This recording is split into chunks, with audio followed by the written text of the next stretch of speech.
Vous écoutez 100% Barça, le podcast 100% Blaugrana du journal L'Indépendant.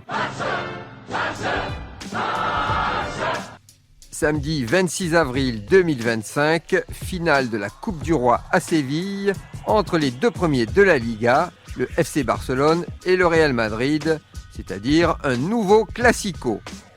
Et le FC Barcelone va, dès l'entame du match, imposer son rythme et sa possession. Les Madrilènes subissent les vagues d'attaque et à la 16e minute, débordement sur la gauche de Rafinha qui centre sur Torres, mais gros tacle de Valverde qui, en tombant, arrête la trajectoire du ballon. Main évidente qui ne sera pas vérifiée par la VAR. La polémique arbitrale commence. Les occasions Blaugrana se succèdent jusqu'à la 28e minute avec une interception de Cubarsí dans son camp que Pedri récupère et il voit Yamal en bonne position sur la droite. Longue passe, Yamal part sur son côté droit, il rentre dans la surface madrilène sans être trop inquiété et voit Pedri bien placé à l'entrée de la surface. Passe au cordeau et Pedri ne laisse aucune chance à Courtois dans la lucarne gauche. Quelle magnifique action collective des Blaugrana, et que dire de la défense du Real aux abonnés absents. 1-0, la finale de la Coupe du Roi est bien lancée. Et à la 44e minute, nouvelle polémique suite à un corner tiré par Rafinha. Le ballon rebondit sur le poteau droit, mais Cubarsí est largement retenu par le maillot, ce qui l'empêche de toucher le ballon pour le dévier dans les cages. Pas de VAR et le match continue. Ça commence sérieusement à gronder dans les rangs catalans, surtout qu'en plus, un gros tacle de Tchouaméni aurait largement mérité un rouge. Et 1-0 sera le score à la pause. À la reprise, Ancelotti fait rentrer le capitaine de l'équipe de France, Kylian Mbappé, pour essayer de redonner plus de vigueur à l'attaque madrilène très défaillante. Et effectivement, les Madrilènes se réveillent un peu de leur torpeur et les occasions commencent à se multiplier. À la 68e minute, faute sur l'avant-centre du Real Madrid, juste à l'entrée de la surface de Barcelone. Mbappé prend d'autorité le ballon pour tirer le coup franc, alors que ce n'est pas son point fort, il faut bien le dire. Il n'a jamais marqué un coup franc direct. Mais il est déterminé, ça se voit sur son visage.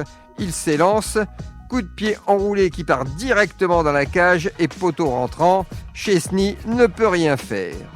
Un partout, le capitaine de l'équipe de France redonne l'espoir aux Galactiques. Madrid va accentuer sa pression et profiter de la baisse de régime des hommes de flic.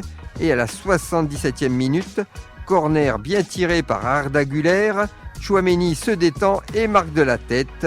Et ça fait 2-1 pour les Madrilènes. On peut dire que les Français du Real font le boulot. Mais il reste du temps et le FC Barcelone ne lâche rien. Et à la 84e minute, Yamal lance Torres à la lutte avec Rudiger.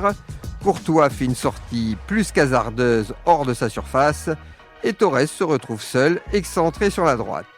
Il croise bien son tir qui rentre dans les cages vides madrilènes avec un Rudiger qui arrive en glissade largement trop tard. De partout, tout est relancé dans cette finale complètement folle. Et à la 96e minute, la dernière des arrêts de jeu de la seconde mi-temps, Rafinha est fauché par Asensio dans la surface.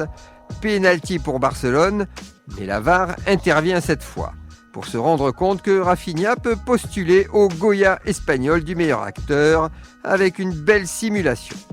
Il prend un carton jaune et c'est les prolongations.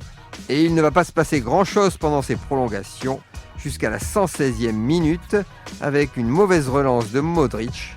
Et le latéral de l'équipe de France, Jules Koundé, au centre du terrain, récupère le ballon à 40 mètres des cages de Madrid.